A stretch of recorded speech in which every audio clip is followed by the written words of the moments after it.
I had heard rumors before, whispers on the fringes of command circles, but I never thought I'd be at the center of it. Our entire species immune to alien weapons. It sounded absurd, like something from a cheap holodrama. But standing there on the bridge of the Resolute, listening to the briefing, I knew it was real. Too real. Captain Rourke, General Hayes's voice crackled over the holo. Your team is the first to go in with this advantage. You're to secure the outpost, gather intel, and test the limits of what we've learned. I straightened my uniform, eyes flicking to Lieutenant Graves and Corporal Trent, who stood at attention beside me. Understood, sir, I replied, trying to keep my voice steady. But if this immunity fails... It won't, Hayes interrupted. His face was hard, lined from too many battles and too little sleep. We've run every test. You've seen the data. Energy weapons are useless against human biology. You're impervious to them. I wasn't sure if that was comforting or terrifying. It didn't matter. Orders were orders. We'll secure the outpost, sir, I said. Hayes nodded once, the holo flickering out. As soon as the connection ended, Graves, ever the tactician, leaned in close. Captain, do you think this is a trap? The outpost is supposed to be lightly defended, but the fact that they've been testing weapons against us. He didn't finish the thought. He didn't need to. I've got my suspicions, I replied, my voice low. But that doesn't change our orders. We're the first. We prove it works. Beside him, Corporal Noah Trent, the youngest member of our team, was practically vibrating with energy. This is it, Captain. We're gonna show those aliens that their fancy toys don't mean squat. I glanced at him, barely suppressing a smirk. Trent was eager, but he hadn't seen what I'd seen. That confidence he had could easily get him killed. Focus, Corporal, I said. We're still going into a live fire zone. Just because they can't kill us with their energy weapons doesn't mean we're invincible. Explosives, conventional arms, they'll still hurt like hell. Trent's face fell slightly, but he nodded. Understood, sir. I gave him a firm pat on the shoulder before addressing them both.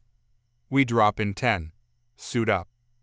The outpost loomed on the horizon as we descended in the shuttle.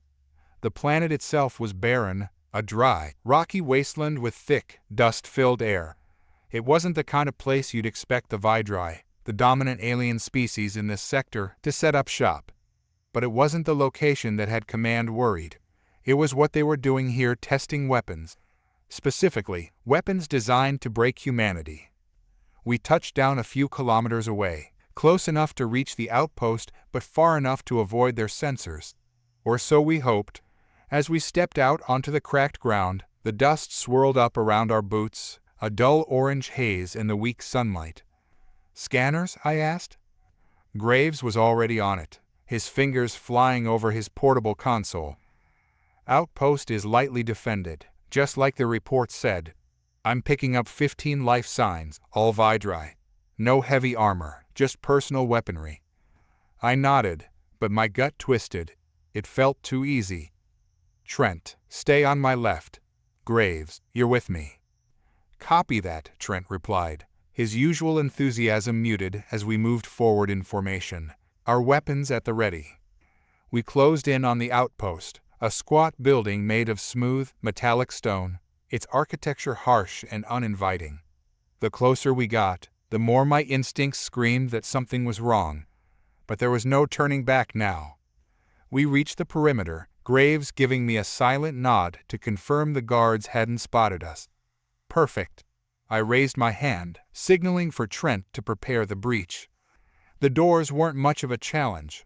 One small explosive charge, and they were open, hissing as the pressure inside the building equalized with the outside atmosphere. And then it started. A barrage of energy bolts erupted from within the outpost, streaking toward us in brilliant blues and greens. It was the first real test. I felt the tension in my chest, the instinct to dive for cover, but I forced myself to stand still. The shots hit us, and nothing happened. It was like feeling a gust of wind, a slight push against my body, but no pain, no damage. The Vidri were firing at us with everything they had, but it was as if they were shooting blanks.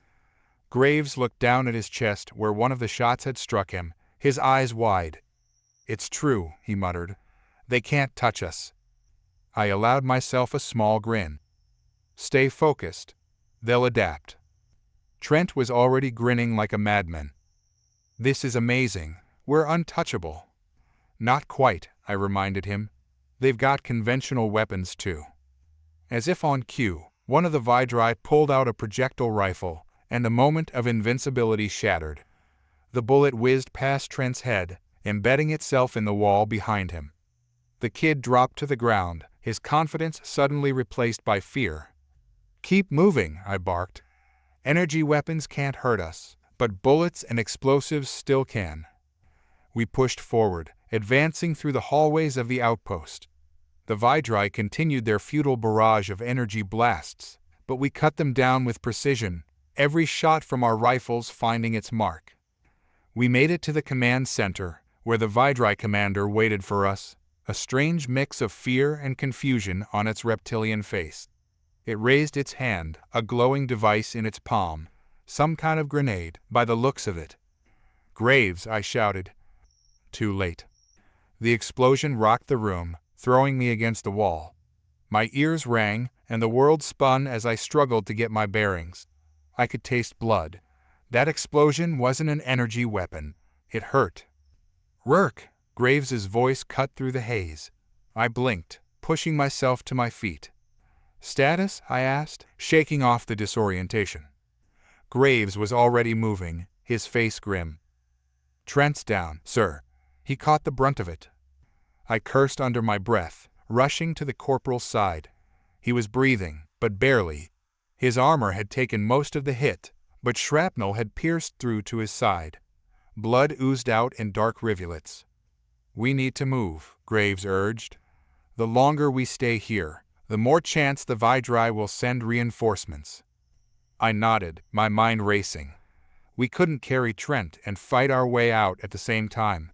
And if he stayed here— "Get him up," I ordered, my voice hard. "He'll make it." Graves didn't argue. He hoisted Trent over his shoulder, and we started our retreat. The Vidri resistance had mostly collapsed by the time we exited the outpost. Their energy weapons were all but useless against us, and their numbers were too few to mount a proper defense with conventional arms. But that didn't mean we were safe. As we made our way back toward the shuttle, I spotted movement in the distance. More Vidri soldiers, at least a dozen of them, and they were all carrying projectile weapons. "Graves," I said quietly, "we've got company." Graves turned, his eyes narrowing as he spotted the approaching aliens. "We can't outrun them carrying Trent." "No," I agreed, "but we can sure as hell make them wish they never followed us." We found cover behind a large boulder, setting Trent down gently. I handed Graves an extra magazine, and we both readied our rifles. The Vidri opened fire, bullets ricocheting off the rocks around us. I counted the seconds between volleys, waiting for the right moment. Then, when they paused to reload, I popped out from behind cover and fired 3 quick bursts. 3 aliens dropped. Graves followed suit, his shots just as precise. But they kept coming. "They're not giving up," Graves muttered, reloading. "They think we're vulnerable," I said, grimacing as another bullet pinged off the rock by my head. "And we are. But we weren't going to die here. Not today." "On my mark," I ordered. We push forward. They're focusing their fire on the rock. If we move fast, we can close the gap before they realize what's happening. Graves nodded. "Ready when you are." I took a deep breath. "Now." We surged forward, rifles blazing, closing the distance between us and the Vidri in seconds. I felt a bullet glance off my shoulder, but I ignored the pain, focusing on the target in front of me. One by one, the Vidri fell. When the last of them hit the ground, I finally allowed myself to breathe. We made it back to the shuttle with Trent still breathing, though barely. Graves piloted us back into orbit, while I applied pressure to Trent's wound, trying to keep him stable. The outpost was secured. We had proven the immunity worked, but it wasn't a victory that felt like one. As we docked with the Resolute, I glanced down at Trent, who stirred weakly. "You did good, Corporal," I said quietly. His eyes fluttered open, a faint smile on his lips. "We showed them, didn't we, Captain?" I forced a grin. "Yeah, kid, we did." But as I watched the medics take him away, I couldn't shake the feeling that this was just the beginning. We were immune to their energy weapons, sure, but the Vidri weren't going to stop fighting. They'd find other ways to kill us. And when they did, we'd be ready. At least, I hoped we would be. The wind was relentless, a cold, biting gust that swept across the barren alien battlefield, carrying with it the distant smell of burned metal and charred ground. We'd been standing in the open for what felt like hours, waiting for the confirmation from command. Above us, the alien sky shifted in deep hues of purple and red, casting an eerie glow over the terrain. It was almost beautiful in a way if you could ignore the bodies still scattered across the dirt, both human and Vidri. "Are they ever going to send the damn confirmation?" Trent muttered, his voice muffled through his helmet. His wound from the last mission had mostly healed, but the kid was clearly still sore, his hand drifting toward his bandaged side every few minutes. "Patient, Corporal," I replied, though I could understand his frustration. Standing here, exposed, made me feel like we were walking targets. It didn't matter that we were immune to the Vidri's energy weapons. We weren't invincible. Lieutenant Graves stood a few paces away, his scanner beeping softly in the background. He was focused, as always, his sharp eyes darting between the data he was collecting and the distant horizon. Graves had that analytical mind, always methodical, always planning 2 steps ahead. But I could see the tension building in his posture. He hated waiting just as much as the rest of us. Finally, the calm in my ear crackled to life, breaking the long silence. "Rourke," General Hayes' voice came through, clipped and direct. "You're clear to proceed. Set up your experiments. We need solid data on the limits of the immunity." "Understood, sir," I responded, gesturing to Graves and Trent to get moving. "We'll begin immediately." Graves gave a quick nod, already moving to unpack the equipment, while Trent shouldered his rifle, looking almost too eager for what was about to come. The battlefield stretched out before us, an expanse of devastation where the Vidri had clashed with human forces. Wrecked alien vehicles dotted the landscape, some still smoking, their energy cores unstable. The ground was pockmarked with craters, the result of high-energy bombardments. It was the perfect place to test our immunity, but that didn't make it any less dangerous. "Start with the pulse emitters," I instructed, watching as Graves carefully positioned the Vidri energy devices in a wide arc around our position. "We'll move through each stage systematically." Trent was practically bouncing on his heels. "Can't wait to see what else we're immune to. Imagine if we were invulnerable to everything." "Don't get cocky," Graves muttered, his voice tight. "We don't know the limits yet. That's the whole point of this test." Trent grinned, undeterred by the lieutenant's caution. "Still, you gotta admit, it's pretty awesome being untouchable by their fancy tech." Graves shot him a look, but said nothing, focusing instead on the data he was gathering. I could see the tension between them growing, and it was only a matter of time before one of them snapped. We set up a series of controlled experiments using the captured Vidri weapons. The first was a low-level pulse emitter, the kind that would normally incinerate most organic material on contact. Graves activated it, sending a wave of energy rippling toward us. Nothing. I didn't even feel a tingle. "Energy pulses are useless," Graves said, confirming what we already knew. "The shielding around human cells repels the charge. No damage detected." Trent gave a whoop, clearly enjoying himself. "We're walking through their strongest tech like it's nothing." I wasn't as enthusiastic. "Let's keep moving," I ordered. "We've got more to test." Graves adjusted the emitter, dialing it up to full power. This time, the blast was more intense, the air around us shimmering with heat. It hit us like a wave, but again, there was nothing. No burns, no pain, just a faint push of air. I could see Graves's brow furrow as he checked his readings. "Still no effect." It's consistent across all energy frequencies. Trent slapped his shoulder. Told you, we're invincible, man. Graves shrugged him off. We're not invincible, Corporal. There's a difference between energy resistance and physical resilience. Don't forget that. You're too cautious, Trent said, rolling his eyes. We've tested these things enough. Let's move on to something more dangerous. We're wasting time. I stepped between them before the argument could escalate further. That's enough, I said, my tone firm. Graves is right. We need to be thorough. The Vidri won't stop looking for ways to get through this immunity. We need to know what we're up against. Trent's grin faltered, but he nodded. Yes, sir. As the day dragged on, we tested more weapons: high-energy lasers, plasma cannons, ion disruptors. All of it was useless against us. Every burst of energy was deflected, absorbed by some unseen force protecting our cells. It was almost surreal, standing in the middle of a battlefield with alien weapons firing at us, knowing they couldn't harm us. But it wasn't enough. We needed to push harder. Bring out the grav bomb, I ordered, my voice calm but steady. This was one of the more dangerous weapons we'd recovered from the Vidri, something that manipulated gravity at a molecular level, crushing anything in its radius into oblivion. If there was anything that could bypass our immunity, it would be this. Graves set it up, his movements precise and controlled. He wasn't one to show fear, but I could see the unease in his eyes. Are you sure about this, Captain? We've never tested anything like this before. We have to know, I replied. If this works, the Vidri will use it.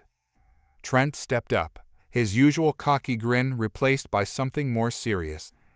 If this thing doesn't work on us, nothing will. Graves activated the bomb, and a low hum filled the air. The ground beneath us trembled, small stones rising into the air, suspended in the distorted gravity field. I braced myself as the device reached full power. Then, without warning, the gravity field expanded, slamming into us with the force of a collapsing star. I could barely breathe. The pressure was immense, like my body was being compressed from all sides. My muscles strained, my bones creaked, and for a moment I thought I might be crushed. But then, as suddenly as it had begun, the force dissipated. I staggered, catching myself before I fell. Graves was on one knee, panting heavily, while Trent looked dazed but otherwise unharmed. Report, I barked, shaking off the lingering effects. Graves was the first to recover. It affected us, he said, his voice rough. Not as much as it should have, but it definitely got through. Damage? I asked. Minimal, Graves replied, pulling himself to his feet. Bruising, maybe some minor internal stress, but nothing catastrophic. Still, it's the first weapon that's managed to bypass the immunity, even slightly. I turned to Trent, who was rubbing his chest where the pressure had hit hardest. You good? Trent nodded, but I could see the doubt creeping into his eyes. Yeah, I'm fine, but that thing, it hurt. It's a weakness, Graves said, his voice grim. The immunity doesn't protect us from gravitational distortions. If the Vidri figure this out, they'll adapt, I finished for him. And when they do, they'll use it against us. Trent shook his head, his bravado from earlier all but gone. So we're not invincible after all. No, I said quietly. We never were. We were packing up the equipment, ready to return to the shuttle, when the comms crackled to life again. This time, it wasn't command. Captain, a voice hissed through the static. It was one of our recon scouts, his voice panicked. We've got incoming Vidri forces, a lot of them. They must have picked up on our signal. Damn it, I muttered, scanning the horizon. Sure enough, in the distance, I could see the faint glimmer of Vidri dropships descending. How many? 3 ships, the scout replied, his voice tight. Estimated squad size 30, maybe more. Graves cursed under his breath. We can't take that many on, not with Trent still recovering. We don't have a choice, I said. We can't leave any of this equipment behind. If they get their hands on it, they'll figure out our weaknesses, Graves finished, his face grim. I turned to Trent, who was still rubbing his chest. "You up for this?" Trent straightened, despite the pain. "I'm not sitting this one out, Captain." I nodded. "Good. Graves, set up defensive positions. We're going to make sure they don't get anywhere near this tech." The Vidri hit us hard, their dropships unloading troops in rapid succession. Energy bolts flew through the air, but we didn't bother taking cover. We didn't need to not from those weapons. The real threat came from the physical attacks. The Vidri were larger than humans, their strength unmatched. They charged in, using their size and brute force to try and overwhelm us. But we were faster, more agile, and we had Trent. The kid moved like a blur, his rifle spitting fire as he weaved between the Vidri soldiers. He didn't hesitate, didn't flinch, even when they closed in. But I could see him slowing down, the strain from the earlier test catching up to him. "Trent," I shouted, pulling my own sidearm as I blasted two Vidri soldiers trying to flank us. "Fall back, you're pushing too hard." He didn't listen. In the chaos, he charged forward, right into the heart of the Vidri squad. For a moment, everything seemed to slow down as I watched him go. He was fearless, reckless, and that's when I saw it. One of the Vidri was carrying a grav bomb. "Trent, no!" I shouted, but it was too late. The bomb detonated. The shockwave hit us all, but Trent was at the center of it. I watched in horror as he was thrown into the air, his body twisting in unnatural angles as the gravity field crushed him. I ran to him, Graves right behind me. The Vidri were retreating, their objective complete. But I didn't care about them. I only cared about Trent. He was alive, barely. His armor was cracked, his breathing shallow. "You did good, Corporal," I said, my voice rough as I knelt beside him. Trent's eyes flickered open, a weak smile on his lips. "We showed them, didn't we?" I nodded, my chest tight. "Yeah, kid, we did." The Resolute glided silently through the blackness of space, her engines humming softly as we approached the Vasnari station. I stood on the bridge, arms crossed, eyes locked on the looming structure before us. It was massive like a floating city, brimming with alien architecture that twisted and curved in ways that felt unnatural. Yet, this was where humanity's future might be decided. "Vasnari haven't been part of the fighting," Marcus said, standing beside me, his analytical eyes scanning the details on the monitor. "They've been watching, waiting. Now, they want to talk." "Watching us like vultures circling a battlefield," I muttered, not bothering to hide my skepticism. "I don't trust them." Marcus gave a slight smile, more a twitch of the lips than anything. "You don't trust anyone." I grunted, but he wasn't wrong. After what we'd seen, trust was a luxury I couldn't afford. Especially not with aliens. My eyes flickered to Noah, who stood nearby, restless, shifting his weight from foot to foot. His face was tense, young, and hardened by too many battles. He hadn't said much since we received our orders, and that wasn't like him. Normally, he'd be cracking jokes or making bold predictions about the mission. Today, he was silent. "Something on your mind, Corporal?" I asked. Noah hesitated, then met my gaze. "It's just, we're going in there to talk to them like they're our allies, but they're still aliens, Captain. How do we know we're not walking into a trap?" I respected his instincts. He'd been through enough to know when things felt off. "We don't," I said plainly, "but that's why we're going in armed." Noah nodded, but his unease didn't fade. Something was bothering him, something deeper than just the mission. I'd have to dig into that later. For now, we had to focus.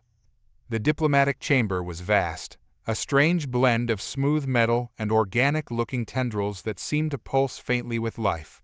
It was unnerving, to say the least.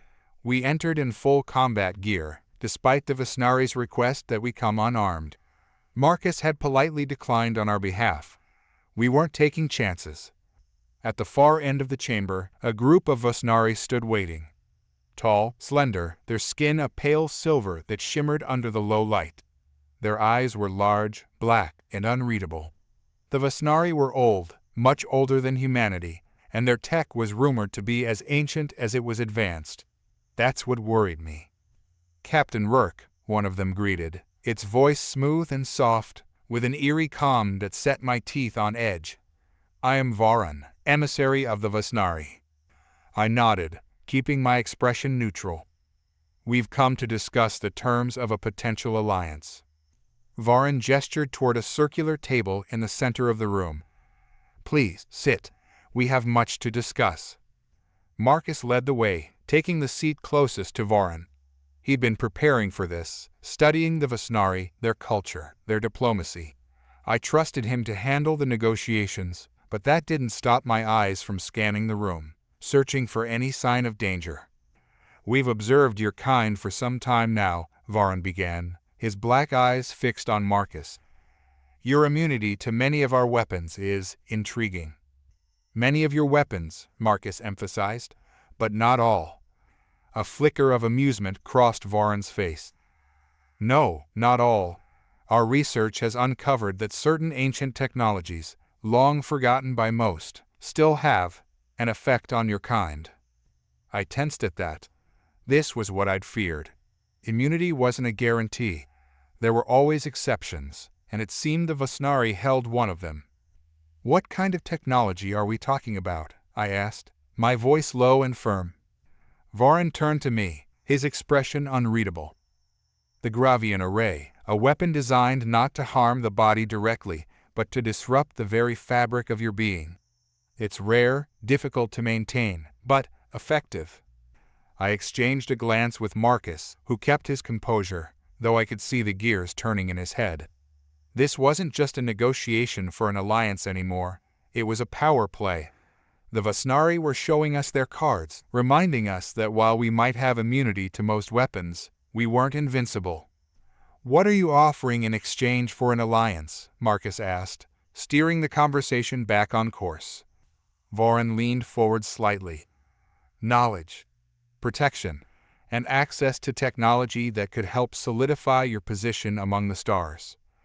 "And what do you want from us?" I pressed, unwilling to let them off the hook. "Your cooperation," Varan replied smoothly, "and perhaps some insight into how your immunity works." There it was. The real reason they were interested in us. I clenched my fist under the table, but Marcus remained calm, as always. "We'll need time to consider your offer," Marcus said diplomatically. "Of course," Varan said, rising gracefully. "Take all the time you need." As we stood to leave, a low hum filled the chamber.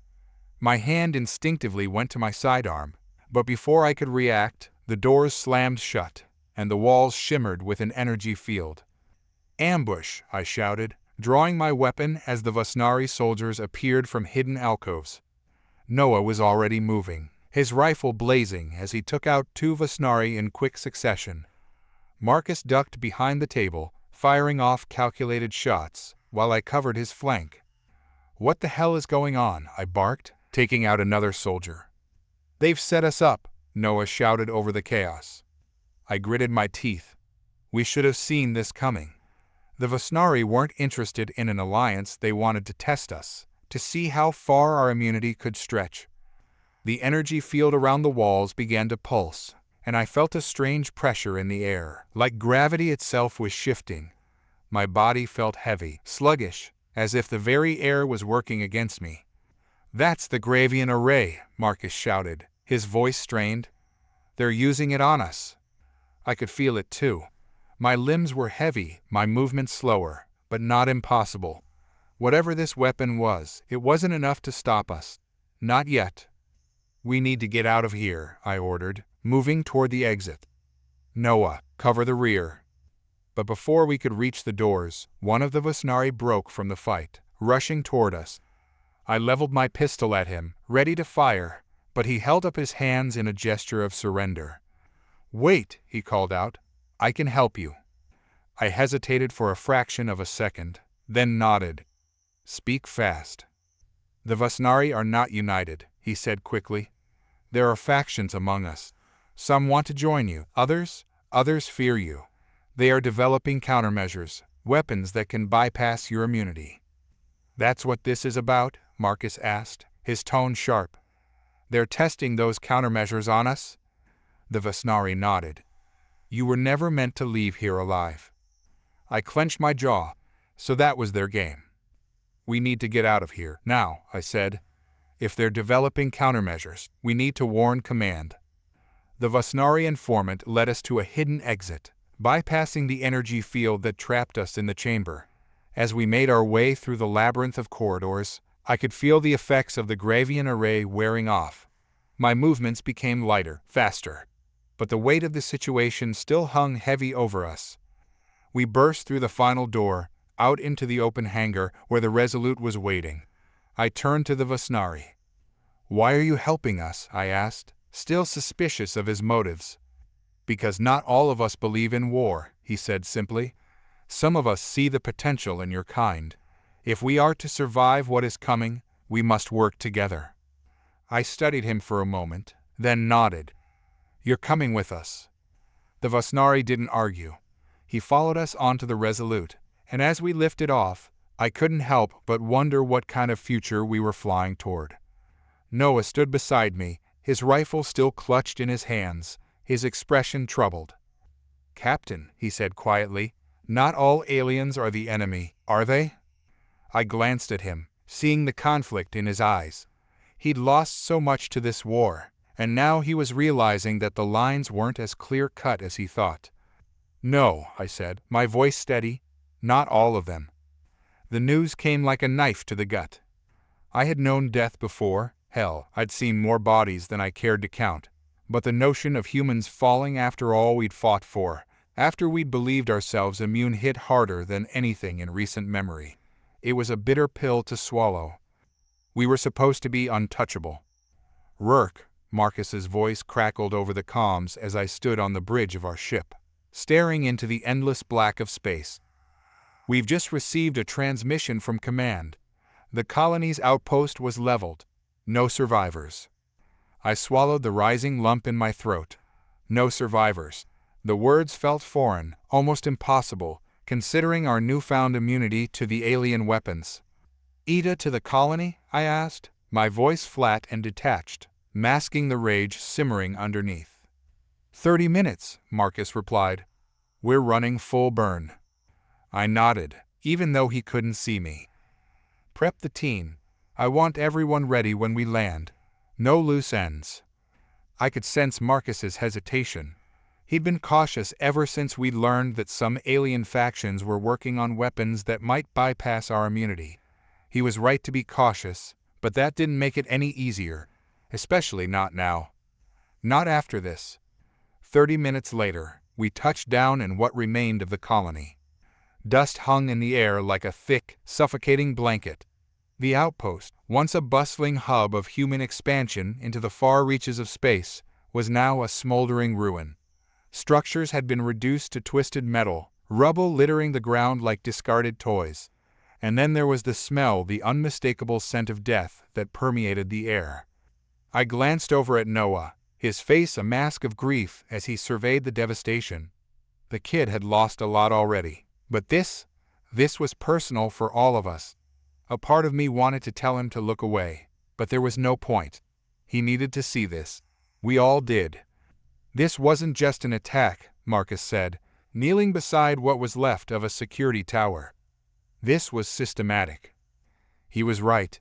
The destruction was too precise, too calculated. This wasn't the usual alien bombardment. It was something more deliberate, more sinister.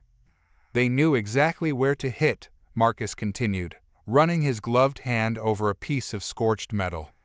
"I'd bet my life on it there were spies." My jaw clenched. "Spies? Among us?"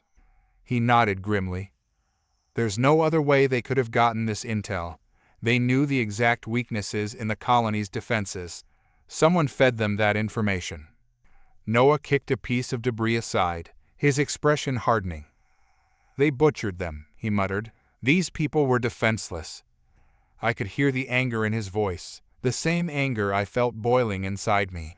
He was trying to hold it together, but the cracks were starting to show. "I want a full scan of the area," I ordered. "See if we can find anything, survivors, weapons, tech. Anything that gives us a clue as to what we're dealing with. As the team fanned out, I stayed behind, staring at the blackened remnants of the colony. How had this happened? How had our supposed invulnerability been shattered so easily? Guilt gnawed at me. I was their leader, the one who was supposed to keep humanity safe, and I had failed. Marcus was the first to return, his expression grim. "We've got traces of alien tech, advanced by the looks of it." "Alien?" I repeated, trying to piece together the puzzle. "I thought we were immune to their weapons." Marcus held up a small device charred and half-melted, but unmistakably alien in origin. "Looks like they've been working on something new. My guess? They're trying to crack the code to bypass our immunity, and judging by what we've seen here, they're getting close." I stared at the device, my mind racing. If they had found a way to bypass our immunity, then everything we thought we knew was useless. Worse, it meant they were coming for us, and this colony was just the beginning. Noah's voice broke through my thoughts. "Captain, you need to see this." I followed the sound of his voice, making my way through the debris to where he stood. In his hand was a small, charred emblem. It was hard to make out through the soot, but there was no mistaking it. The insignia of one of the alien factions we had fought before, the same faction rumored to be working on anti-human tech. "They were here," Noah said, his voice tight with anger. "They did this." I could feel the weight of the revelation settling on my shoulders. The bastards had done the impossible. They'd found a way to hurt us, to kill us, and if we didn't stop them now, they wouldn't stop at this colony. "We need to find out how far they've gotten," I said. "Marcus, run a scan on the tech. See if there's any data left on it." Marcus nodded, already working on it. "But, Rourke, if they really have found a way to counter our immunity." "We're not invincible," I finished for him, the reality of the situation settling in. "Not anymore." The next few hours were a blur. We combed through the wreckage, scanning for any trace of survivors or clues as to what had happened. But it was becoming increasingly clear that the aliens hadn't just attacked this place, they'd tested their new weapons on it. And from the looks of things, they'd succeeded. Noah was growing more agitated by the minute. I could see it in the way he moved, his eyes scanning the ruins like a predator searching for its prey. He was desperate for something, anything that would make sense of the destruction. But there was no sense to be made. Not here. "Captain," Marcus called out, breaking the silence, "I've got something." I hurried over, my boots crunching on the charred ground. Marcus held up a small tablet, his expression unreadable. "I managed to extract some data from one of the alien devices. It's fragmented, but it confirms what we suspected. They've been working on weapons specifically designed to bypass our immunity, and they're close." My heart sank. How close? "Close enough that they've already tested a prototype," Marcus said, his voice grave. "And from what I can gather, they're planning another test soon. Here."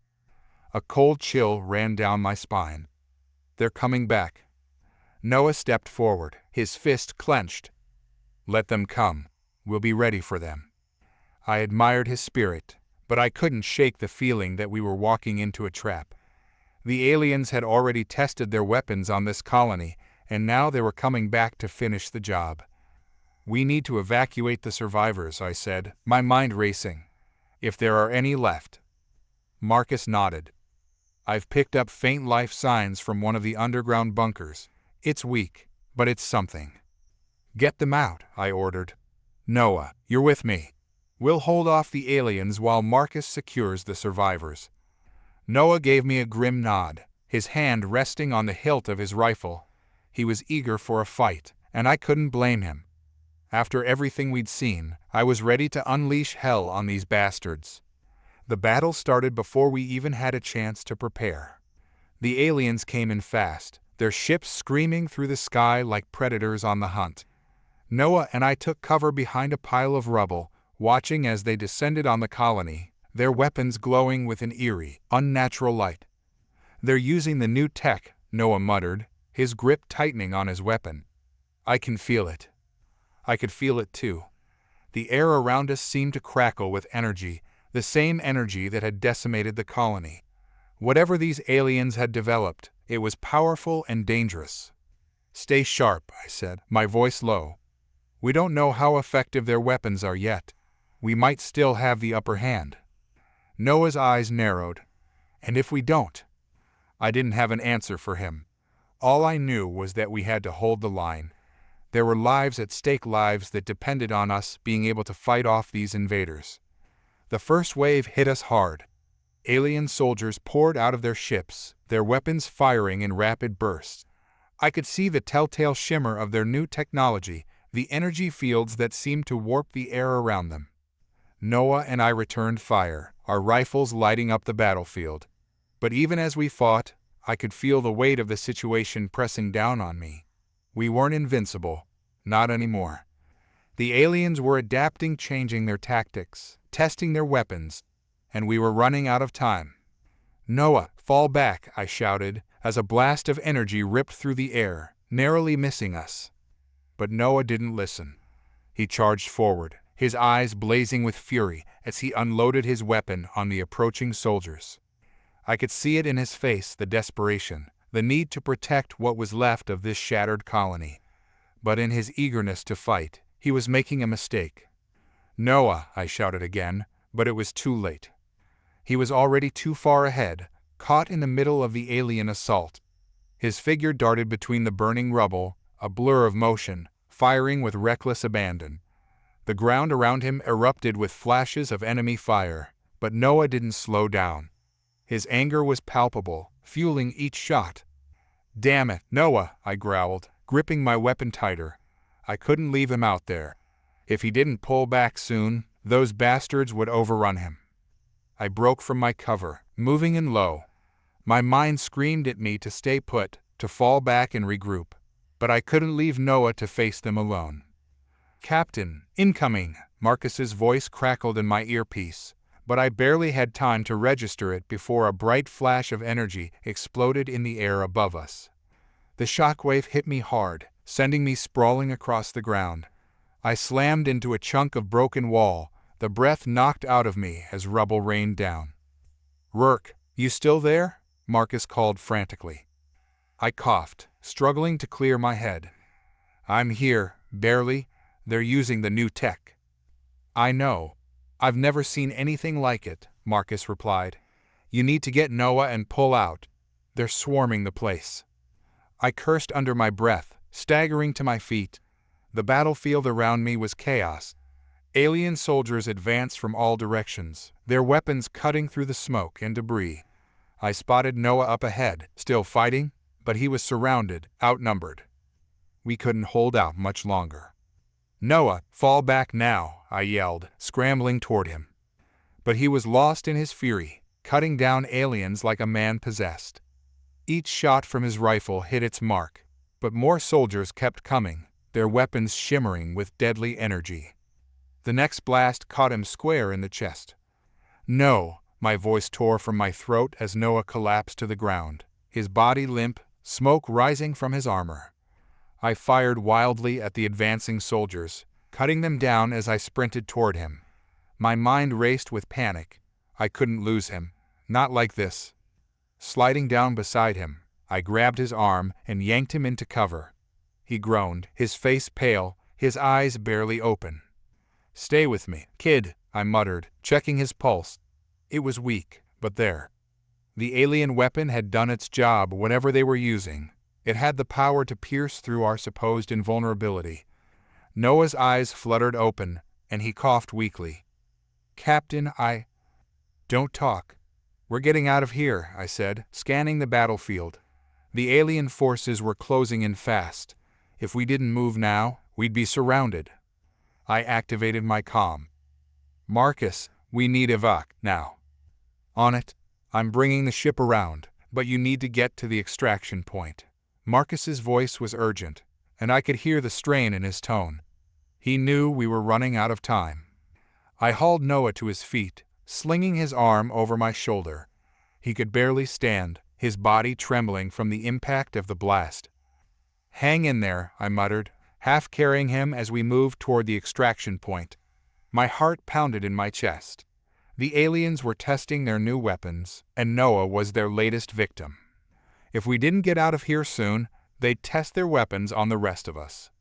By the time we reached the extraction point, Marcus was already there, firing from the ramp of our ship to keep the aliens at bay. "Get in, now," he shouted, covering our retreat as I dragged Noah up the ramp. The ship's engines roared to life, and we lifted off just as the aliens swarmed the ground beneath us, their weapons firing up at the hull. I collapsed into a seat, pulling Noah down with me as Marcus piloted us out of range.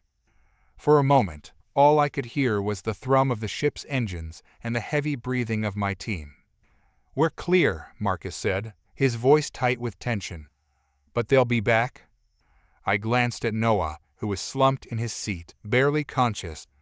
The burn mark on his chest was evidence enough that our immunity wasn't what it used to be. "They're adapting," I muttered, my mind racing. "We thought we were untouchable, but they're figuring out ways to break through." Marcus turned in his seat, his face grim. "That blast shouldn't have been able to touch him. They're using something new, something designed to kill us." I nodded, my hands trembling with the weight of what we had just learned. Our immunity had given us a false sense of security, and now we were paying the price. The aliens weren't just fighting us anymore, they were hunting us, developing weapons that could bypass everything we thought protected us. "They'll come after us again," I said, my voice hoarse. "This colony was just a test." "And they'll keep testing until they find something that works," Marcus added. His eyes darkened. "We need to be ready." I looked at Noah, whose chest rose and fell in shallow breaths. He had fought with everything he had, but it hadn't been enough. Not against this new threat. The guilt hit me like a tidal wave. I was the one who had led us into this mess, the one who had believed in our invincibility. And now, my team was paying the price for my arrogance. I could feel Marcus's eyes on me, his tension palpable. "Elias," he said quietly, using my first name, a rare occurrence. "We need to talk." I knew what was coming. Marcus had been pushing for caution for weeks, ever since we'd learned the aliens were developing new weapons. He had seen the cracks in our defenses before I had, and now I was about to face the consequences of ignoring his warnings. "I know," I said, my voice barely above a whisper. "We'll talk when Noah's stable." But Marcus didn't let up. "No, we need to talk now. About what comes next. About the decisions we've been making." I clenched my jaw. "What's that supposed to mean?" "It means that you've been leading us with the assumption that we're untouchable," Marcus said, his voice firm but controlled. "But that's not the case anymore. We need to adapt, fast, or we're going to lose more than just one colony." My hands curled into fists. I didn't want to admit it, but he was right.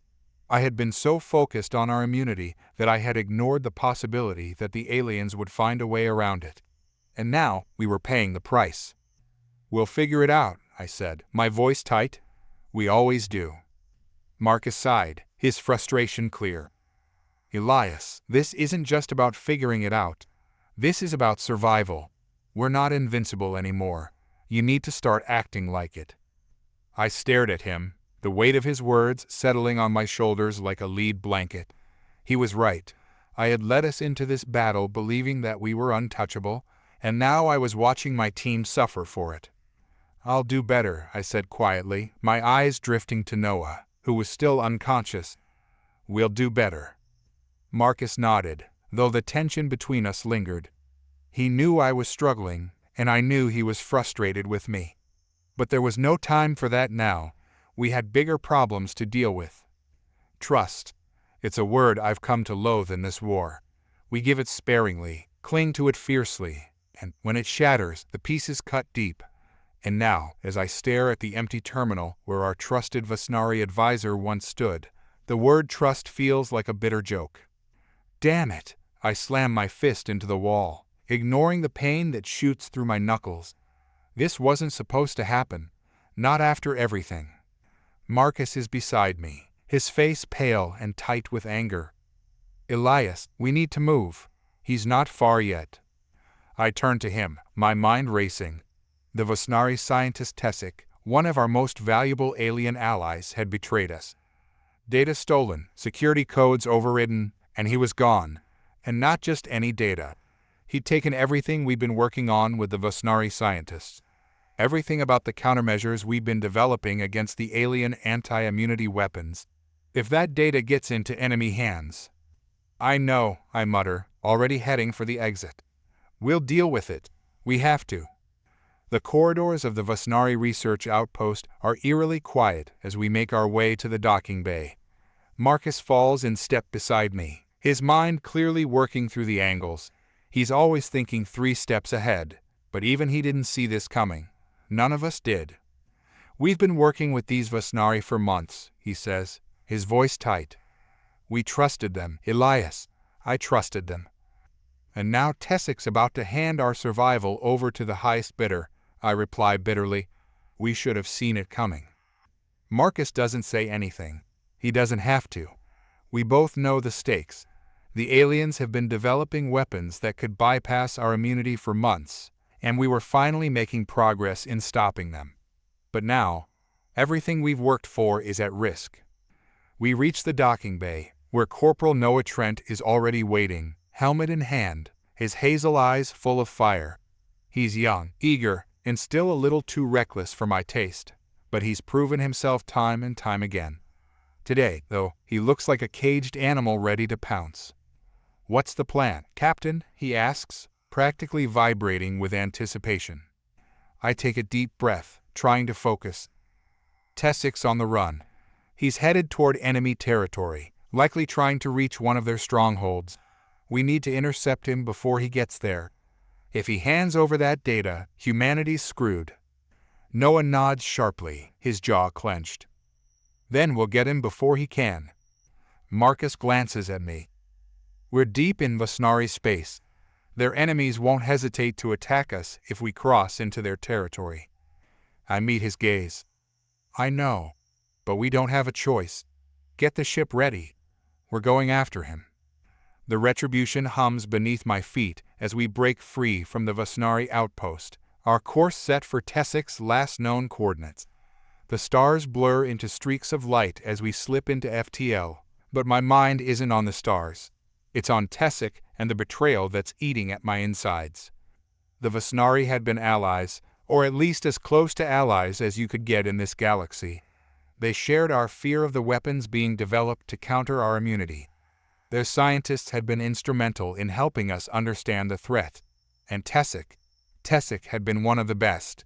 A scientist who had worked side by side with Marcus to develop countermeasures. I trusted him. Hell, I even liked him. Captain, Marcus says, breaking the silence. He's standing at the console, his green eyes scanning the data we're receiving from our ship's sensors. We've picked up Tessik's ship. He's not far, but he's heading into enemy territory fast.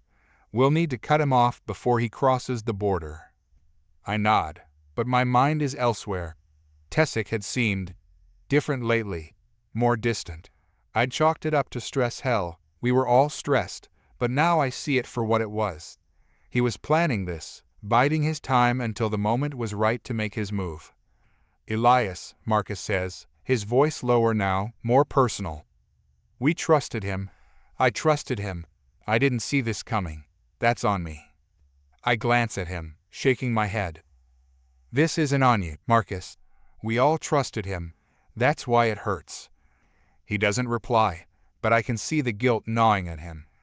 Marcus has always been the one to see things I don't, to spot the cracks before they become fissures. But this time, we were both blindsided. Focus on the mission, I tell him. We'll figure out the rest later. The tension in the air is thick as we close in on Tessik's ship. The closer we get to enemy territory, the more dangerous this becomes. The Vasnari's enemies, specifically the Varnithians, aren't exactly known for mercy, especially when it comes to humans.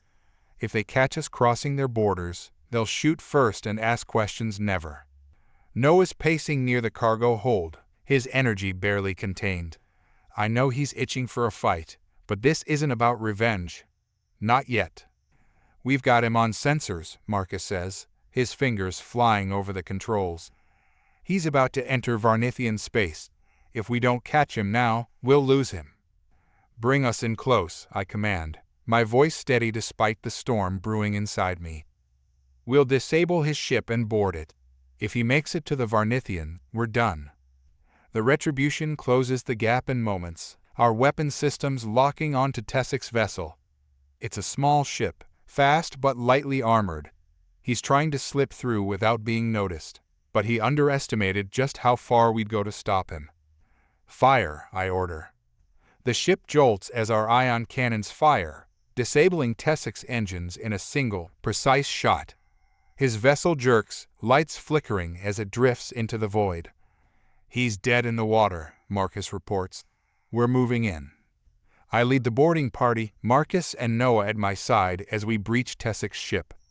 The lights flicker inside the cramped corridors, and the smell of burning electronics fills the air.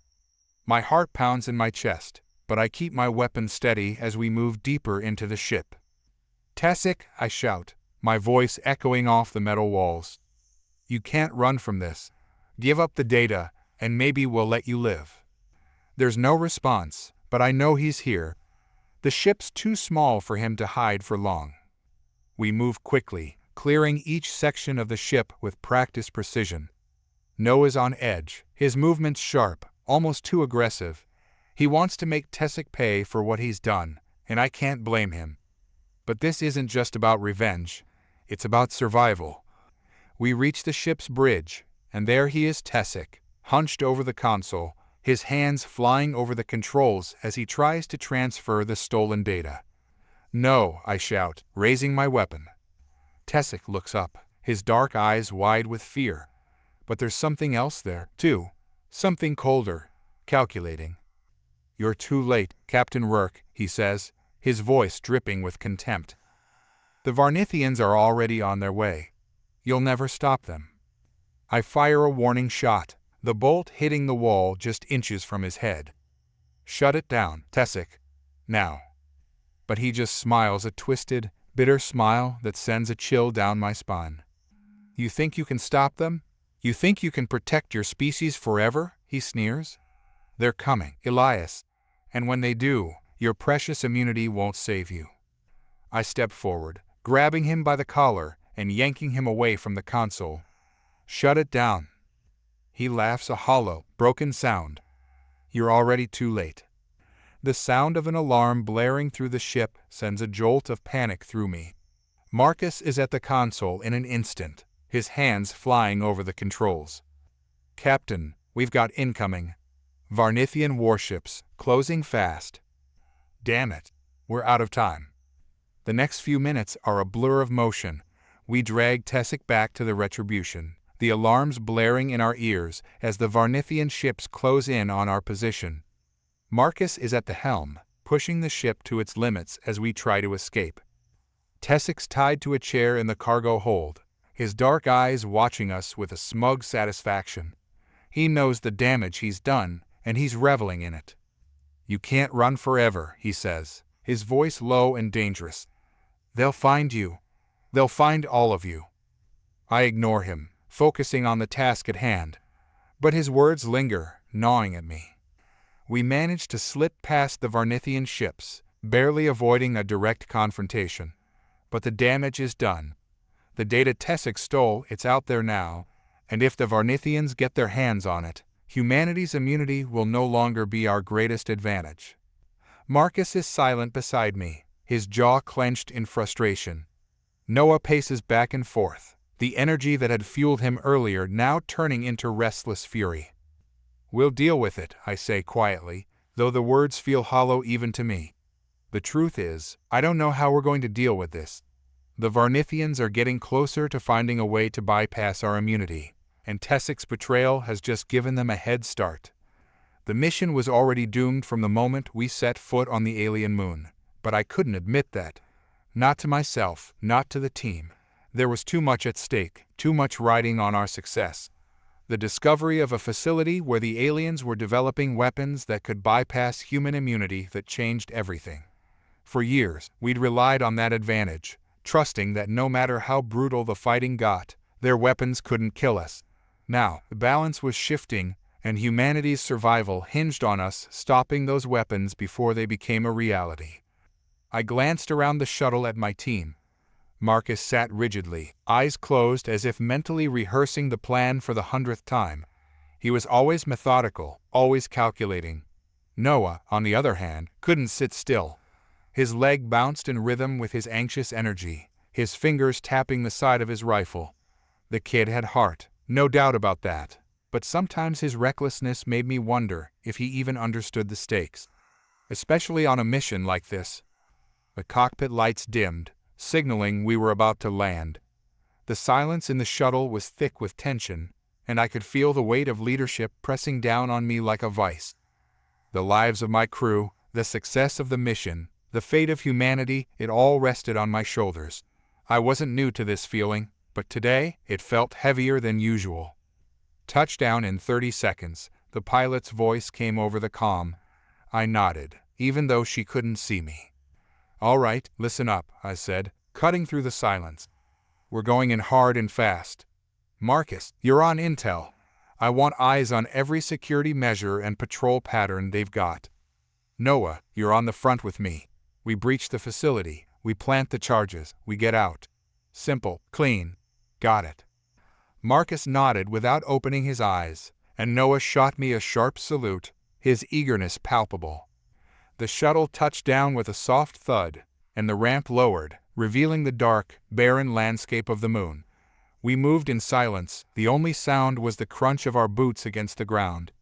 The facility was about a kilometer out, hidden beneath the surface to avoid detection, but our intelligence had been good enough to pinpoint its exact location. Still, good intel or not, something about this mission didn't sit right with me. We reached the entrance without incident, a small, camouflaged hatch that blended into the rocky terrain. Marcus worked quickly to disable the security locks, his fingers flying over the alien tech with a kind of precision that made him indispensable. A soft click, and the hatch hissed open, revealing a dark tunnel leading down into the facility. "Move," I whispered, taking point as we descended into the belly of the beast. The air inside was thick with the scent of machinery and something else, something metallic, almost like blood. I pushed the thought from my mind and focused on the task at hand. We couldn't afford distractions. Marcus was already at work on the facility systems, feeding us live data as we moved deeper into the complex. "There's a patrol coming up on your left," he whispered into the comm. "3 guards. You'll need to take them out quietly." I motioned to Noah, and we pressed ourselves against the wall, waiting. The alien guards came into view, their elongated, insect-like bodies casting grotesque shadows in the dim light. Noah and I moved in tandem, our blades flashing in the dark. 3 down, no alarms. We continued forward, deeper and deeper, until we reached what looked like a central control room. The walls were lined with consoles, and in the center of the room stood a massive cylindrical chamber, the heart of the operation. Whatever they were developing here, it was inside that chamber. "This is it," Marcus said over the comm. "You need to plant the charges around the chamber, but be careful. There's an energy signature coming from it, something powerful." "Copy that," I said, motioning for Noah to start planting the explosives. We worked quickly, but as Noah set the final charge, something in the chamber hummed to life. A low, resonant sound that made my blood run cold. "Elias, we've got movement outside the facility," Marcus said, his voice tense. "Looks like reinforcements." Damn it, we were out of time. "Speed it up," I barked, knowing full well that if those reinforcements breached the facility before we could get out, this mission was over. Noah moved faster, but his eyes kept darting toward the chamber. I could see it in his face, the curiosity, the desire to know what was inside. "Noah, stay focused," I snapped, but it was too late. The kid's hand hovered over the chamber's control panel. He was about to do something reckless, and my gut twisted in dread. "Noah!" I shouted, but the words barely left my mouth before he hit the control. The chamber hissed, and the cylindrical walls retracted, revealing a sleek, menacing weapon. It was like nothing I'd ever seen alien, yes, but with a terrifying efficiency that screamed danger. And the worst part? It wasn't finished. I grabbed Noah by the collar and yanked him back. "What the hell are you doing?" I snarled. "This isn't a damn science fair. You just jeopardized the entire mission." His eyes were wide, filled with a mixture of fear and stubborn determination. "I just wanted to." "I don't care what you wanted," I cut him off. "You disobeyed a direct order. Now, get out of here before you get us all killed." Before I could chew him out further, the sounds of gunfire erupted from the entrance. Marcus came over the comm, his voice strained. "We've got incoming, Elias. They're already inside the facility." We didn't have time for this. Not here. Not now. "Noah, fall back to the exit. Marcus, cover us." "We're getting out of here," I ordered, but the damage was already done. As we bolted for the exit, I could hear the energy hum from the weapon growing louder, charging up. Whatever Noah had activated was powering the prototype. My heart pounded in my chest, knowing we were seconds away from disaster. We reached the tunnel, but the alien forces were already pouring in. Gunfire lit up the dark corridor as Marcus and I returned fire, pushing forward with everything we had. Noah was ahead of us, his youthful speed keeping him just out of the fray, but his recklessness had nearly cost us the mission. I could feel my anger burning, but I couldn't let it distract me, not now. As we neared the exit, Marcus shouted, "They're coming from behind." I turned, just in time to see a squad of aliens rounding the corner, weapons raised. We were pinned down, and the facility was moments away from blowing. I made the only choice I could. "Keep going," I yelled at Marcus and Noah. "I'll cover you." "Elias." "No," Marcus started, but I cut him off. "That's an order," I barked. "Move." I laid down, suppressing fire, keeping the aliens at bay as my team sprinted toward the shuttle. My pulse hammered in my ears as I watched them make it to safety, but my legs felt like lead as I finally broke for the exit. I dove into the shuttle just as the charges went off, a deafening explosion shaking the ground beneath us. The facility collapsed in on itself, a massive fireball consuming everything, but I knew it wasn't over. Not yet. "Punch it," I shouted to the pilot, and the shuttle lifted off, rocketing into the sky as debris rained down around us. We destroyed the facility, but the knowledge that a prototype weapon had been completed gnawed at me. It was out there, somewhere, in the hands of our enemies, and Noah's recklessness had nearly cost us everything. As the shuttle sped away, I looked over at Marcus. His face was grim, his eyes locked on Noah, who sat across from him, guilt written all over his features. The tension between them was palpable, but I knew this wasn't the time to deal with it. We'd made it out alive barely, but the cost of the mission weighed heavily on all of us. "We'll talk about this later," I muttered, my voice low, more to myself than anyone else. There would be consequences, and I wasn't sure we were ready to face them. "All units, this is Captain Rourke. Command has given us the green light. Operation Downfall begins in 30 minutes. I stood on the bridge of our flagship, the Hyperion, watching as hundreds of human ships moved into formation around us. After years of fighting, after countless battles won and lost, it had come to this, our final push to end the war. Marcus appeared at my side, his usual pristine appearance showing signs of strain. Latest intelligence reports confirm the enemy has concentrated their forces in the Proxima system. They're expecting us. "Of course they are," I replied, studying the tactical display. "They know we can't let them keep developing countermeasures to our immunity. Better to end this now, on our terms." "Sir," Noah's voice came through the comm. "Ground teams are loaded and ready. We're just waiting for your signal." I took a deep breath, remembering all the battles that had led us here. The discovery of our immunity to alien weapons, the victories it had brought us, the losses we'd suffered when the aliens found ways around it, the biological attack that had nearly broken us 3 months ago. "Captain," Marcus said quietly, "there's something else. Our deep cover operatives report the aliens have developed something new. They're calling it the nullifier. Another countermeasure." He nodded grimly. "Details are sparse, but it appears to be able to temporarily suppress our immunity to their energy weapons. if they've managed to perfect it. I clenched my jaw. Then a lot of people are going to die today. I keyed the comm again. All hands, this is the captain.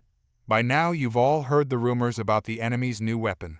I won't lie to you, they're true. The immunity that's protected us for so long may fail us today.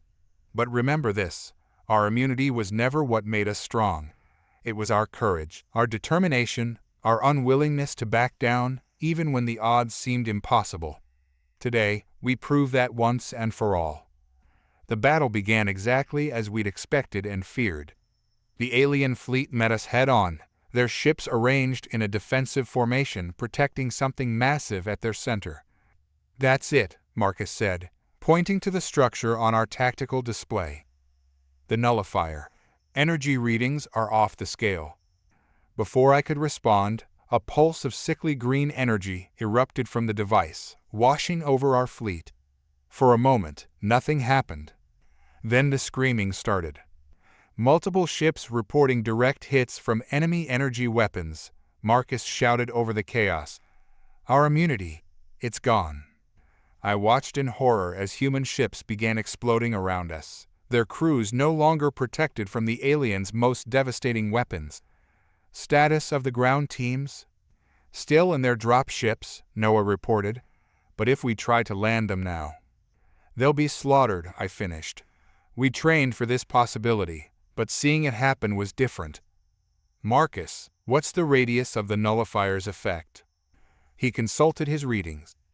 About half a light minute.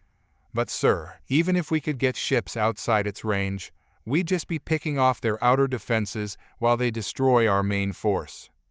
I studied the tactical display, my mind racing. There had to be a way. Noah, get up here. I need both of you for this.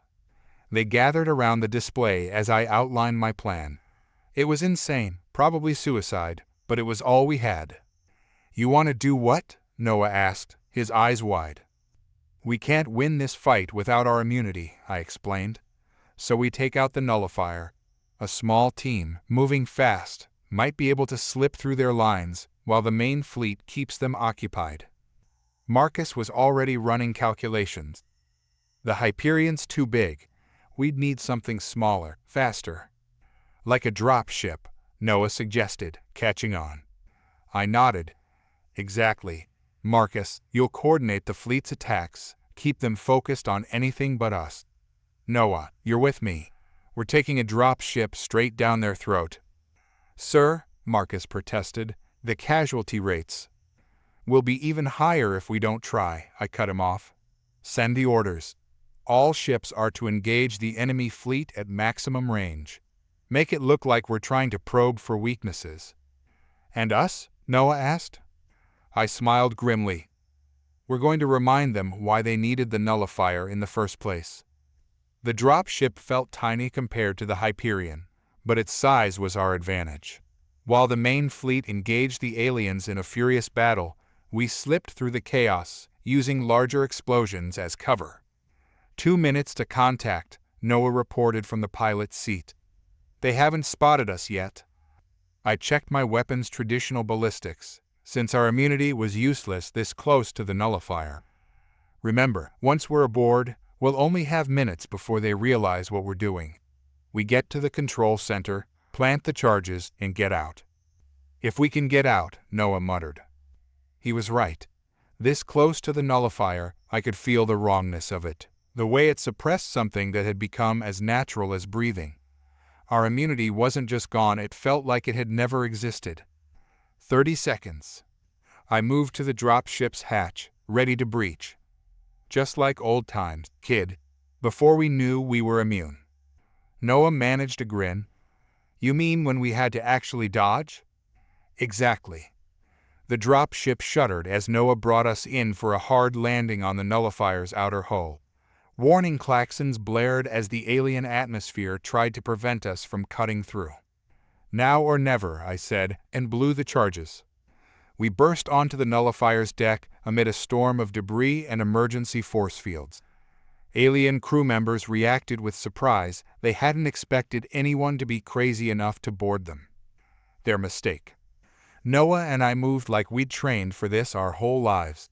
Without our immunity, we couldn't afford to be reckless. Every shot had to count, every movement had to have purpose. Control center should be 2 levels up, Noah called out between bursts of gunfire. I threw a grenade down a corridor to clear our path. How's the fleet holding? Marcus reports heavy casualties, but they're keeping the enemy engaged. We've got maybe 10 minutes before they realize what we're really doing. We fought our way up through the nullifier's levels, each step bringing us closer to its heart. The alien crews grew more numerous, more desperate to stop us. They're sealing bulkheads ahead, Noah warned. Let them. I pulled out a specialized charge we'd developed for just this purpose. Sometimes the direct approach is best. The explosion tore through 3 levels of alien metal, giving us a direct path to the control center. Warning lights flashed as the nullifier systems detected the damage. 5 minutes, Noah said as we climbed through the breach. The control center was massive, dominated by a pulsing core of green energy. Alien technicians scrambled for weapons as we burst in. Plant the charges, I ordered Noah, laying down covering fire. I'll keep them busy. He worked quickly while I held off the aliens. Without our immunity, every shot they fired could be fatal. I felt something burn across my arm and bit back a curse. Charges set. Fall back to the ship, I commanded, tossing my last grenades to cover our retreat. Marcus, be ready to get the fleet clear on my signal. We ran through the corridors we'd fought so hard to breach, alien security forces in hot pursuit. Every step felt like a mile, every second stretched into eternity. Ships just ahead, Noah panted. Something hot and bright caught me in the leg, sending me sprawling. Noah skidded to a stop, turning back. Go, I shouted, forcing myself up. That's an order. Instead, he grabbed my arm, hauling me forward. With respect, sir, shut up and run. We practically fell into the dropship. Noah threw himself into the pilot's seat while I dragged myself to the comm panel. Marcus, get the fleet clear, now. The dropship lifted off as explosions began rippling through the nullifier. Noah pushed our engines well past their safety limits, racing to escape the blast radius. Behind us, the massive structure began to break apart. The green energy that had suppressed our immunity flickered and died. It's done, I breathed, feeling that familiar invulnerability return. Marcus, status of the fleet? His voice came through clearly now that the nullifier was destroyed. Regrouping, sir. Enemy forces are in disarray. They're retreating. Noah let out a whoop of joy. We did it! We actually did it. I smiled, despite the pain in my leg. Not yet, we haven't. Marcus, order all ships to pursue. We're not letting them escape to build another nullifier. Yes, sir, and sir. Good to have you back. I watched through the dropship's viewport as our fleet, now fully protected by our immunity once again, tore into the retreating alien ships. We'd paid a heavy price today, too many good people lost when the nullifier first activated. But we'd proven something crucial. Even without our immunity, humanity was still a force to be reckoned with. Noah, I said quietly. Sir? Good job disobeying orders back there. He grinned. Learned from the best, sir. You never leave anyone behind. I leaned back in my seat, watching the battle unfold before us. We destroyed their superweapon, shattered their fleet, and shown them that our strength went far deeper than just an immunity to their weapons. The war wasn't over, it never was that simple. But as I watched our ships chase the enemy from the battlefield, I knew we'd just taken a huge step toward ending it. And we'd done it not just because we were immune to their weapons, but because we were willing to risk everything to fight on, even when that immunity failed us. That was humanity's true strength, and no weapon could take that away from us. The morning sun broke over Earth, casting its golden light on the remnants of the once bustling cityscape. I stood on the bridge of the Aegis, my flagship, gazing out at the view. The sky was a brilliant blue, almost deceptively peaceful, but I could feel the tension in the air like a taut string ready to snap. Today wasn't just another day, it was a day of reckoning. Intelligence reports were pouring in from every corner of our territories, warning of an imminent alien counterattack. I could sense the unease in my crew, a restlessness that matched the stirring of my own thoughts. "Captain," Lieutenant Marcus Graves interrupted my reverie, his voice steady and calm as always. "We've received new intel. The aliens are amassing forces at multiple key locations across the planet." I turned to face him, my ice-blue eyes narrowing in thought. "What's our status?" "Defensive measures are in place, but we can't cover every point," he replied, his sharp green eyes scanning the tactical display. "We need to prioritize. I recommend focusing on the two main clusters heading toward New Paris and the Pacific Rim." I nodded, already weighing the options in my mind. "Agreed. They'll be looking to exploit our weaknesses. We need to deploy our forces strategically, no room for mistakes." Just as I began outlining our defensive strategies, an urgent message pinged through the comms. "Captain Rourke, we have a situation in the command center," a frantic voice reported. I felt my stomach drop. "On my way." I gestured to Marcus, and we hurried to the command center, my heart racing. Inside, chaos reigned. Officers rushed around, trying to make sense of the alarms blaring across the room. As we approached the central console, a holographic image flickered to life, displaying a security feed of one of our secure vaults. "Sir, we have a breach," an officer informed me, panic lacing his words. "The traitor we suspected has struck." I clenched my fists, anger surging through me. "Identify the traitor." "Captain, it's—" Before he could finish, a sharp, distorted voice cut through the feed, making my blood run cold. It was a Vesnari envoy, one we had trusted. "I warned you, humans," he sneered, his alien features contorted with malice. "You thought you could outsmart us? Your time is over. The weapons are already deployed, and soon your precious planet will burn." The feed went dead, and the room fell silent. The weight of betrayal hit me like a physical blow. "Marcus, rally our forces. We need to act now." As I gathered the team, I could see the determination etched on their faces. Noah Trent, eager and filled with youthful energy, stood beside Marcus, a mixture of fear and resolve in his hazel eyes. "Captain, what's the plan?" Noah asked, his voice steady despite the chaos around us. I glanced at Marcus, who was already working on the logistics. "We need to intercept the aliens before they can launch their attack on Earth." "Noah, I want you to coordinate with the ground forces. Marcus, you're with me on the Aegis." We split up, and I felt the familiar weight of leadership settle on my shoulders. I'd faced countless battles, but this felt different. This was a fight for our home. As the ships launched, I couldn't shake the feeling that we were racing against time. Every second counted. The Aegis tore through the atmosphere, the hull vibrating with the roar of our engines. I took a deep breath, focusing on the mission ahead. We had to reach the first wave before they hit the populated areas. "Captain, incoming vessels detected," Marcus called out, his fingers flying over the controls. "They're faster than anticipated." "Deploy our fighters," I commanded, adrenaline coursing through my veins. "We can't let them breach our defenses." As our fighter squadrons engaged, I maneuvered the Aegis to provide cover. The battle was chaotic, bright explosions lighting up the darkening sky. I could hear the comms filled with shouts, orders being barked, and the distant sounds of destruction. "Elias, we need to regroup our forces," Marcus shouted, his voice cutting through the noise. "If we don't, we'll be overwhelmed." I nodded, but before I could respond, a familiar voice crackled over the comms. "Rourke, this is Noah.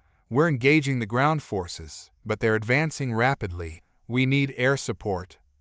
"Hold on, Noah, we're on our way," I replied, steering the ship toward his coordinates. As we approached, I could see the chaotic ground battle unfolding beneath us. Our soldiers fought bravely, but the alien forces were relentless. I felt a surge of protectiveness for my crew, knowing the stakes were higher than ever. Marcus, take us lower. We need to provide cover for our troops, I yelled, my heart pounding in my chest. The Aegis dipped, and I could see Noah's squadron engaging the enemy. He fought fiercely, his youthful determination evident as he fired at the advancing aliens. But then I noticed a surge of enemy reinforcements pouring in, overwhelming our forces. Noah, fall back, I commanded, desperation creeping into my voice. You need to regroup. But just as I said it, a burst of alien fire erupted, hitting the ground where he stood. My heart stopped. Noah, I screamed, feeling the dread wash over me. Captain, we're losing ground, Marcus shouted as he piloted the Aegis with precision. Get us closer, I demanded, readying the ship's weapon systems. I needed to get to Noah. As we flew low, I spotted him scrambling to get back with his unit, determination etched on his face. I can't leave them, he yelled, firing back at the aliens. Get to the ship, I ordered, my heart racing. Now. With a final glance, he nodded and sprinted toward our landing bay. I activated the ship's defenses, covering his retreat with heavy fire. The aliens were relentless, but I refused to let them take my crew. Noah, now, I urged, the ground shaking beneath us from the explosions. Finally, he leaped into the landing bay just as I pulled up the ramp. The moment the door sealed, I turned to him, my heart pounding in my chest. Are you okay? He nodded, breathless but unbroken. I'm fine, Captain. We can't give up. With Noah back on board, we prepared for the final push. The Aegis was battered but still operational. I glanced at Marcus, who was already analyzing our tactical options. We need to strike at the heart of their forces, Marcus said, his green eyes sharp with focus. If we can disrupt their command structure, we can turn the tide. Let's do it, I replied, steeling myself for what lay ahead. As we engaged the enemy, I could feel the weight of every decision pressing down on me. I had to protect my crew, my home, and the future of humanity.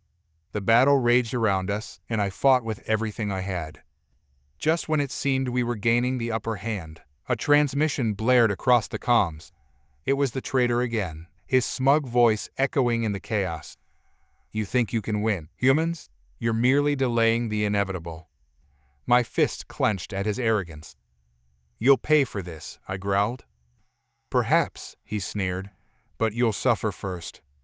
Suddenly, the sky lit up with a barrage of alien fire, targeting the Aegis. Alarms blared as the ship shook violently. Hold together, I shouted, gripping the control panel. Elias, we're taking heavy damage, Marcus yelled, panic creeping into his voice. Redirect power to shields, I ordered, desperately trying to stabilize the ship. With the ship taking hit after hit, I felt a surge of frustration and fear. I couldn't lose my crew, not like this. All hands, brace for impact, I commanded as the Aegis shuddered from another explosion. But even amidst the chaos, I knew I couldn't back down. Marcus, get us out of here, I shouted. We can't retreat now, Elias. We need to finish this, he argued, determination shining through his fear. Noah, prepare the secondary weapons, I yelled, ready to unleash everything we had left. The Aegis launched its final offensive, the bright beams of energy tearing through the alien ranks. It felt like a miracle, a last stand against the darkness. When the smoke finally cleared, the battlefield lay in ruins, littered with debris and the remnants of a fierce struggle. I stared out at the devastation, my heart heavy with the price we had paid. Captain, we did it, Marcus breathed, disbelief in his voice. No, I replied, shaking my head. We lost too many. This victory came at a cost we can't ignore. I turned to Noah, who was silently taking in the scene, a newfound weight in his eyes. We need to regroup and assess the damage. There are still threats out there, and we can't afford to be complacent. The bridge of the Hyperion was silent, except for the low hum of equipment. I stood at the main viewport, watching Earth grow larger as we approached. After all these years of fighting across the stars, it had come down to this one final battle for humanity's homeworld. Latest intelligence report, sir, Marcus said quietly, appearing at my side. Even after everything we'd been through, he still maintained that air of calm professionalism, though I could see the strain in his eyes. I took the tablet, scanning the data. The alien forces had consolidated around Earth, throwing everything they had into one massive armada. After our destruction of their nullifier and the subsequent battles, they'd been pushed back to this last desperate stand. "They're planning something," I muttered, studying their formation. "This isn't just a last stand." "Agreed," Marcus nodded. "Their deployment is too precise. And there's this." He highlighted an energy reading at the center of their fleet. "Whatever it is, it's bigger than the nullifier." "Captain," Noah's voice crackled through the comm. "Ground teams are reporting unusual seismic activity at all major colony sites. Something's happening." I felt a chill run down my spine. We'd grown overconfident again, thinking our immunity and recent victories had them on the run. "Get me a direct link to colony control." The holographic display flickered to life, showing scenes of chaos. Massive structures were emerging from beneath Earth's surface, rising like ancient creatures awakening from hibernation. "They've been here all along," I realized, horror dawning. While we were fighting across the galaxy, they were building something right under our feet. "Sir," Marcus's voice was tight with concern, "energy readings from those structures. They're identical to the ones we detected in their fleet." "A resonance weapon," I said, the pieces falling into place. "They're creating some kind of energy field between the ground-based installations and their fleet." I keyed the ship-wide comm. "All hands, battle stations, this is not a drill." As if in response to my words, the alien structures pulsed with an eerie light. A web of energy began forming between them and the waiting fleet, creating a massive net around Earth. "Multiple colonies reporting power fluctuations," Noah called out. "Whatever they're doing, it's affecting our systems." I watched as the energy web grew denser, more complex. "Marcus, analysis." He was already working his console, face lit by the glow of multiple displays. "It's not just affecting our power systems. The energy field, it's changing the fundamental properties of space within its boundary." "Changing how?" Before he could answer, a blast of alien energy fire struck a nearby human ship. Instead of dissipating harmlessly against our immunity, it tore through the vessel like it was made of paper. "No," I breathed, watching the ship break apart. "They've found a way to alter space itself, to change the rules that make our immunity possible." "Sir," Noah's voice was urgent. "Ground teams are engaged with alien forces emerging from the structures. They're reporting the same thing: our immunity isn't working within the energy field." I clenched my fists, watching more human ships fall to alien weapons. They'd finally done it, found a way to completely negate our greatest advantage. Not by changing their weapons or our biology, but by changing the very fabric of space around Earth. "Order, sir?" Marcus asked quietly. I took a deep breath, forcing myself to think clearly. "How far does the effect extend?" "Based on current readings, approximately 1 light-minute from Earth's orbit. The field appears to be self-sustaining now that it's established." "And if we destroy those structures?" "The field would collapse," he confirmed. "But sir, with our immunity neutralized within the field, we'd have to fight our way through their entire fleet, completely vulnerable, to reach those structures," I finished. "Status of our ground forces." Noah consulted his displays. "Holding for now, but taking heavy casualties. The aliens are pushing hard toward major population centers." I studied the tactical display, mind racing through scenarios. We couldn't retreat, not with Earth at stake. We couldn't win a prolonged battle without our immunity. That left only one option. "All ships, this is Captain Rourke. Form up on the Hyperion. We're going to punch straight through their lines." "Sir?" Marcus looked at me sharply. "The casualty rates would be—" "Catastrophic," I acknowledged. "But we don't have a choice. Every minute we wait, more people die on the ground." I turned to face my oldest friend. "I need you to coordinate the fleet's offensive. Keep them focused. Keep them moving forward no matter what." Understanding dawned in his eyes. You're not planning to command from the bridge. No. I turned to the comm. Noah, meet me in Hangar Bay 3. Bring every demolition charge we have. You can't be serious, Marcus protested. The odds of reaching those structures alive are better than our odds of surviving if we do nothing. I placed a hand on his shoulder. You've never let me down, Marcus. I need you to hold the fleet together while Noah and I handle the ground assault. He held my gaze for a long moment, then nodded sharply. Give me 10 minutes to organize our formation. I'll create as big a hole as I can. That's all we'll need. I headed for the hangar bay, keying my personal comm. Noah, tell me you have a plan for getting us planetside through that mess. His laugh was tight but determined. Remember that crazy drop-ship maneuver we pulled with the nullifier? I've been working on some improvements. The battle began with a fury I'd never seen before. Without our immunity to protect us, every shot could be fatal, every mistake final. Marcus coordinated the fleet with brilliant precision, using our larger ships to shield the smaller vessels as we drove toward Earth. Noah and I watched from our drop ship, waiting for our moment. The small craft was loaded with enough explosives to level a small city, plus some special modifications Noah had been working on. There, he called out suddenly. Gap in their lines, 2 degrees port. All ships, press the attack, Marcus's voice commanded over the fleet channel. Create a corridor for the ground team. We shot forward as human ships moved to clear our path, trading their lives to give us our chance.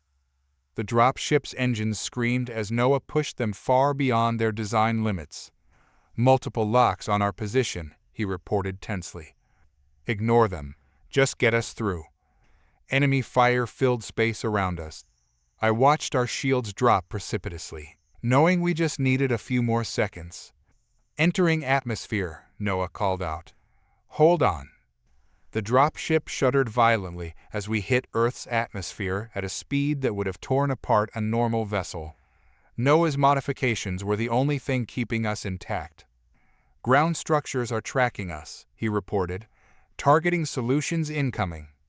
Let them track us, I replied, checking my weapons one final time. Just get us to the primary node. We streaked across the sky like a meteor, the drop ship's hull glowing from atmospheric friction. Below us, I could see the alien structures rising like massive spears from Earth's surface, energy coursing between them. Impact in 30 seconds. I moved to the ship's rear hatch, securing my combat gear. Without our immunity, this would be different from any fight we'd faced before. Remember, we just need to reach the central control node, plant the charges and get out. Noah's laugh was strained. Simple as that, huh? Simple as that. Ready? Born ready, sir. The drop ship hit hard, skidding across the ground before coming to rest against one of the structure's massive support pylons. We burst out into chaos, alien defenders already converging on our position. Fighting without our immunity was like learning to walk again. Every movement had to be precise, every shot carefully placed. We couldn't afford the aggressive tactics that had become our trademark. Control node should be 2 levels up, Noah called out between bursts of gunfire. These structures all follow the same basic design. I threw a grenade to clear our path, the explosion taking out a squad of alien defenders. Marcus, status of the fleet. Holding, his voice crackled through our comms, but taking heavy losses. Whatever you're going to do it fast. We fought our way up through the structure, the alien architecture becoming more complex as we neared the control node. Energy coursed through conduits around us, feeding the massive field that neutralized our immunity. Sir, Noah's warning came just as something hit me from behind, sending me sprawling. An alien warrior, larger than any I'd seen before, had somehow flanked us. I rolled to avoid its follow-up strike, but without our immunity, even a glancing blow sent pain shooting through my body. Noah's gunfire forced the creature back, giving me time to regain my feet. The node is just ahead, he reported, reloading. But that thing's blocking our path. I studied our opponent, noting its defensive stance. It's not trying to kill us, it's delaying us. An explosion rocked the structure. Status of the fleet? Sir, Marcus's voice was grim. We're losing ships faster than I can coordinate replacements. Enemy forces are pushing through our lines. Time was running out. I made a decision. Noah, give me the charges. Sir? When I move, you run for the control node. Plant the charges, set them for maximum yield. Understanding dawned in his eyes. Captain, no. There has to be another way. There isn't. The fleet is dying up there, and Earth's ground forces can't hold much longer. I checked my weapons one final time. This is what being a leader means. Noah, sometimes you have to be willing to pay the price. Sir? His voice cracked. Elias, it's been an honor. The honor was mine. Kid, I managed to smile. Now go save the world. I burst from cover, firing at the alien warrior. It reacted exactly as I'd hoped, focusing its attention on me. Noah sprinted past, clutching the demolition charges. The fight was brutal and swift. Without our immunity, I knew I couldn't win, but I didn't need to win. I just needed to buy time. The aliens' attacks drove me back, each blow sending fresh waves of pain through my body. But I kept it focused on me, kept it from pursuing Noah. Charges planted, his voice called out. But sir, the detonator's damaged. Someone has to trigger them manually. I smiled grimly, even as the alien warrior landed another crushing blow. How long on the timer? 30 seconds, but... Get out of there, Noah. That's an order. I won't leave you. You have to. I managed to drive the alien back with a burst of gunfire. Marcus needs you up there. The fleet needs you. Now go. I heard him hesitate, then the sound of running footsteps. The alien warrior moved to pursue, but I emptied my remaining ammunition into it, forcing it back. Marcus, I said quietly into my comm. I know, he replied, his voice thick with emotion. It's been an honor, my friend. Take care of them. And Marcus, it wasn't your fault. What happened on Proxima? None of it was your fault. A pause, then, thank you, Elias. The alien warrior finally broke through my defense, its blow sending me crashing into the control node. I felt ribs crack, tasted blood, but I was where I needed to be. The charges blinked their countdown, and I thought of everything that had led to this moment. The discovery of our immunity, the victories and losses, the friends made and lost, the lessons learned about what truly makes humanity strong. Noah, I said into my comm, remember what I taught you. Leadership isn't about being immune to damage. It's about being willing to take the hits so others don't have to. The alien warrior approached, obviously sensing my defeat. Above, through the structure's crystalline walls, I could see the energy field rippling across Earth's sky. 5 seconds, I whispered, closing my eyes. Give them hell, kid. The explosion took everything. The last thing I heard was the alien warrior's roar of fury, and then there was only light and silence. Noah stood on the bridge of the Hyperion, watching as the massive energy field flickered and died. The alien structures collapsed in a series of magnificent explosions, taking their creators with them. Without the field negating their immunity, the tide of battle turned swiftly. The alien fleet, already committed to their final gambit, had no chance to retreat. Ground forces reporting all structures destroyed, Marcus announced from his station. Enemy forces in full retreat. We've won. Noah nodded, feeling the weight of command settling onto his shoulders. Casualties. Still being counted. But sir, it was worth it. Earth is safe. He knew, Noah said quietly. He knew from the moment we saw those structures that it would end this way. Marcus moved to stand beside him. That's why he was teaching you. All those lessons about leadership, about what makes humanity strong. He was preparing you. Noah watched as cleanup operations began around Earth, human ships moving to secure the planet while ground forces dealt with the remaining alien resistance. He told me once that our immunity wasn't what made us special, he said. It was our willingness to fight on even when we were vulnerable, our ability to sacrifice everything for what we believed in. He straightened, squaring his shoulders. Status of the fleet? Marcus smiled slightly, recognizing the shift in tone. Awaiting your orders, Captain. Noah nodded, feeling the presence of his mentor, his friend, his father figure still with him. Begin recovery operations. I want every colony secured, every civilian protected. And Marcus? Sir? Thank you for everything. They stood together, watching Earth slowly heal as the sun rose over its scarred but unbroken surface. The war was over, but its lessons would live on. Humanity had learned that true strength comes not from being immune to harm, but from being willing to face it, from being willing to sacrifice everything to protect what matters most. And somewhere, no one knew, Elias was watching, and he was proud.